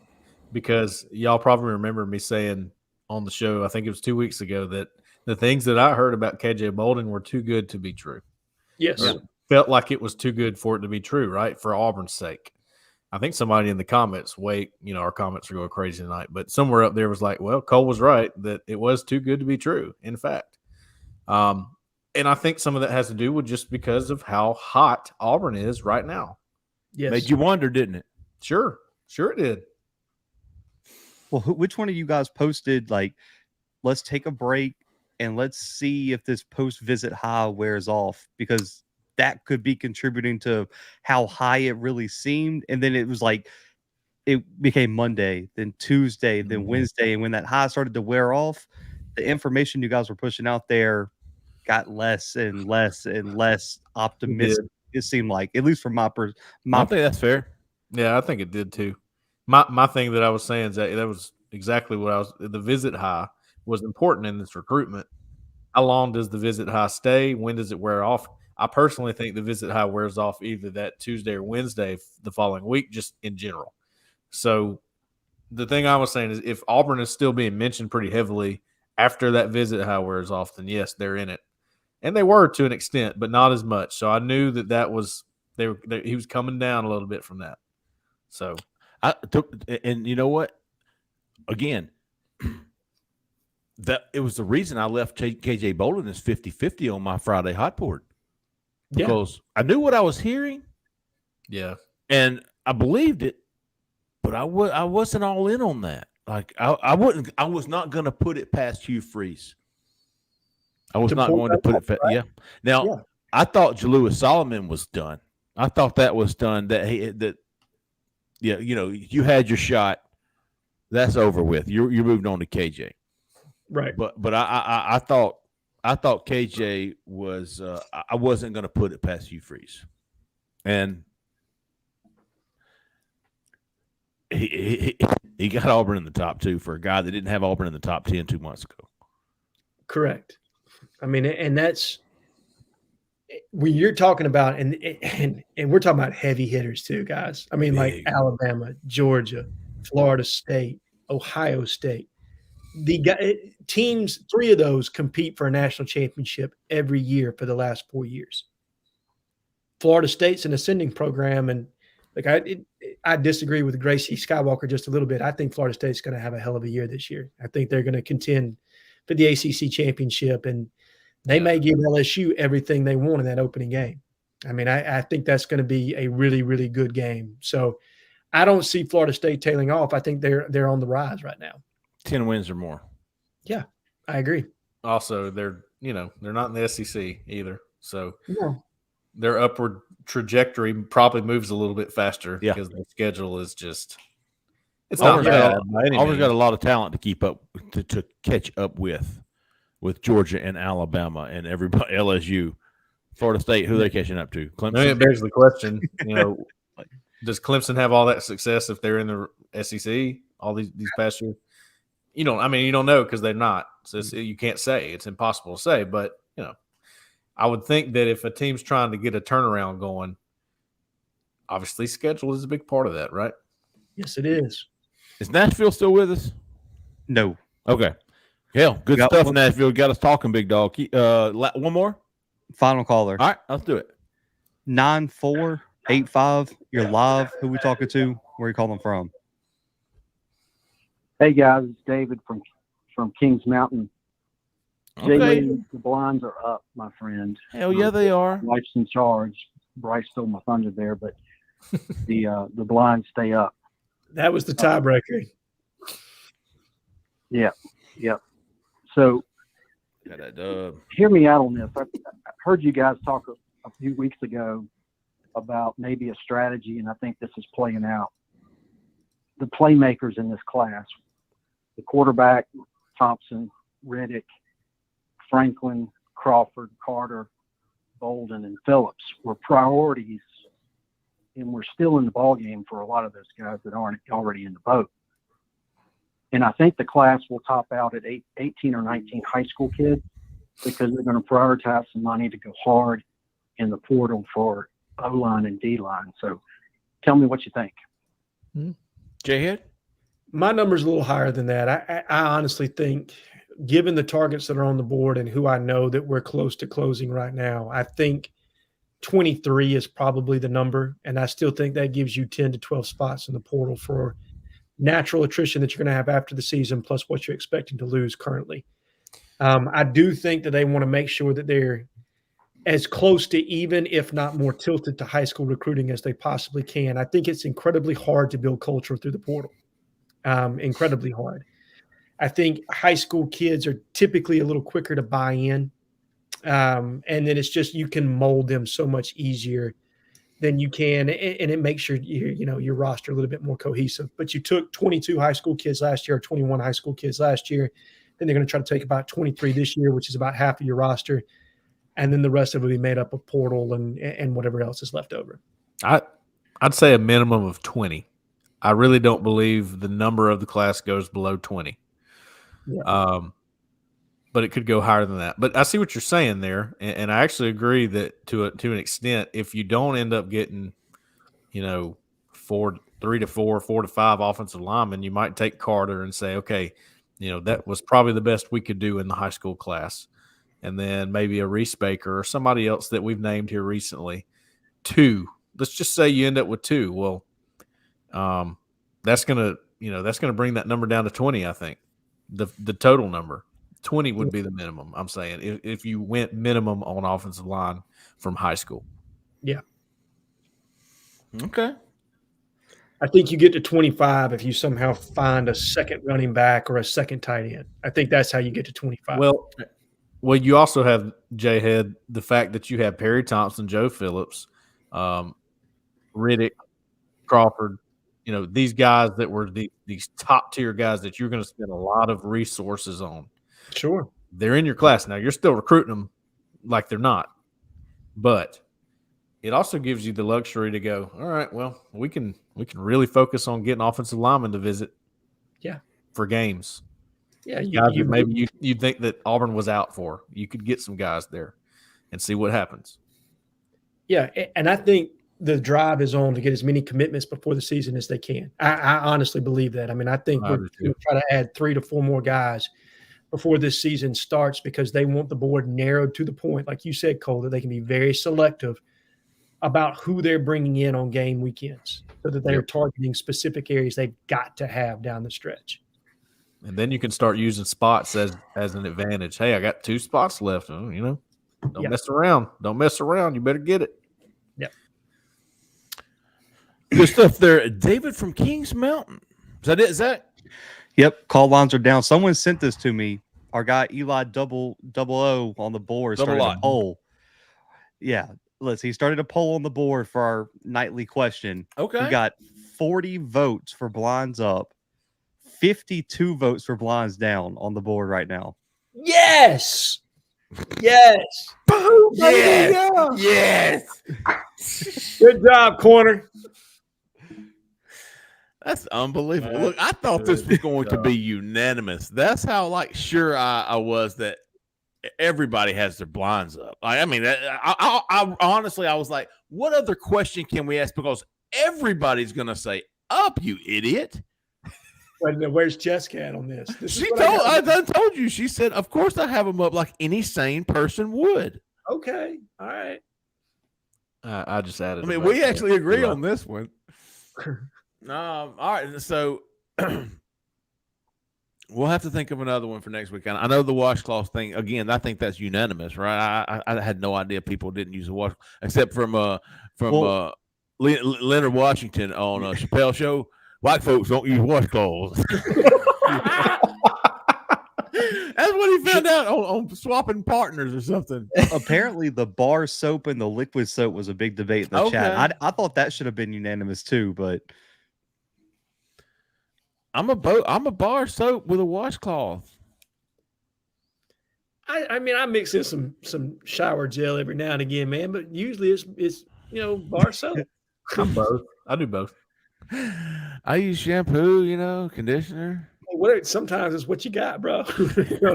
hey, actually, I tell you what, I got one, and this is a good one because my wife's a hairstylist, as some of you may know. Yeah. How many times a week do you wash your hair, Jeffrey? I'm sorry, but how many times a week do you wash your hair? Jeffrey says I wash my scalp every night. I used to use Pert Plus, and I watched it every night.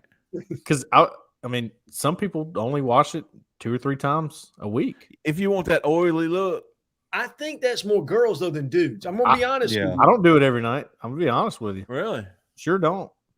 If I did it every night, Jhead like that Dapper Dan. Dapper Dan, man, for sure, bro. Yeah, but he's a Dapper Dan, man. Oh man. Freaking call. Oh my God. All right, man. I gotta go, dude. Jessica had me cleaning out the garage today at 1:00 in the afternoon. It was 900 degrees with the humidity was 95,000. She had me cleaning out the garage. Oh, he ready said he washes my hair with.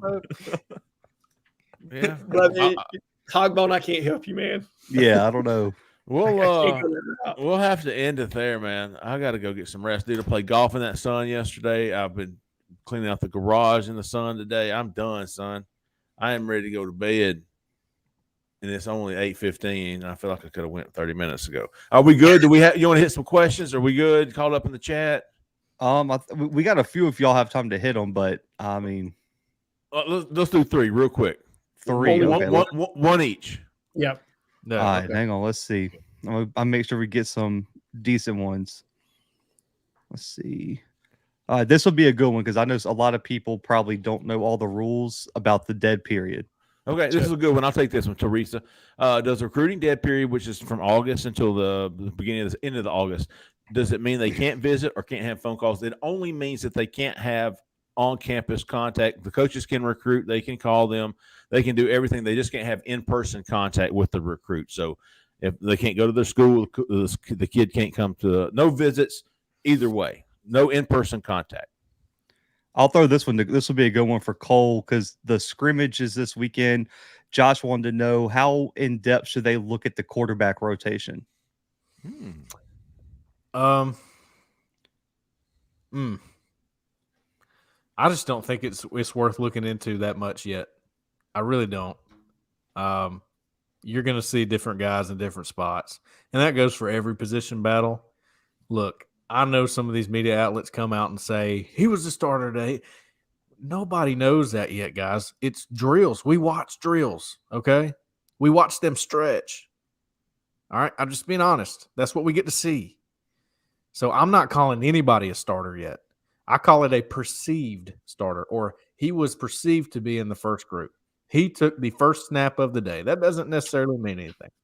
So right now, I'd give it about 2 weeks, and then it starts mattering. So, Jhead, I'll give you a choice: football or basketball. We got a few of both. Let's go basketball just to be different. I like it. Brock wants to know about Flory. Auburn have any shot, or do you think that it is kind of over for Auburn right now?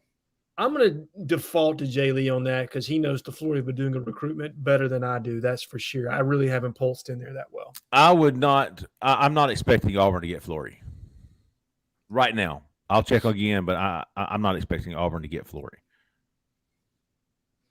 Don't give Jhead the football. Here we go. Would Auburn take both Carr and Coleman if they could get those flips? I will tell you this. I have a source that told me, and I quote, Auburn will take as many big-time wide receiver prospects as they can get in this class. That was their exact quote. So, yeah, if they can get them, they take them. Now, do you have enough NIL money to cover both of those? You know what I mean, to make that happen? Do guys start saying, hey, this is too deep of a class for me to want to be a part of? Those are things that you'll have to overcome with great recruiting. But hell yeah, they'd take them in a heartbeat. Yes, I agree. By the way, shout out to Obliterati there in the comments. He picked up on our "Oh brother, where art thou?" There you go, Dapper Dan. There, he's got the quote. I love it. All right, was that it? We did good. What a great good show, to go. man. Time flies on this show, man. We'll be back, I think, Wednesday or Thursday. Nothing set in stone for this week. We'll try to work that out. As far as our new recruiting show, Justin and Cole will have the football show beginning tomorrow. I think they're going to do that twice a week. We're going to have the Modcast once the season starts. We're going to bring that back. So the shows are only going to go up from here on out. Be prepared. Go ahead and subscribe and like and hit those notifications, man, because you never know when we're going. What do you say? $1. Be alert. Yeah. Oh yeah, the Auburn Live. If you're not a subscriber to Auburn Live, it's $1 for the first month, man. You cannot beat it. It's like a cute puppy. Come and join us. Join the fun. We have a fantastic community. We had 2 dingleberries this week, but I think they're going to be okay. At least one has repented. Oh, Coochie. Yeah, he's okay. He's okay. Oh, Coach, he had a bad day, man. He at least he owned up. All right, all the meat for free was like defending himself, and I was like, dude, you can't do that. I'm sorry. That's wrong. It was wrong for what they did. All right, we're going to be back Wednesday or Thursday. Look for us, Justin and Cole, tomorrow. One more time, if you're in Auburn or Opelika, need a house sold, you want a new house, you want to buy an investment property, rent to some college kids, she can do it all, folks. Jessica Andrews with the Talents Group, 334-704-4442. Tell her we sent you. I appreciate everybody listening, man. We appreciate everybody watching. For Cole, for Zach in the back who came to the front, for Jhead, I'm Jeffrey Lee. Y'all stay out of that left lane. See ya.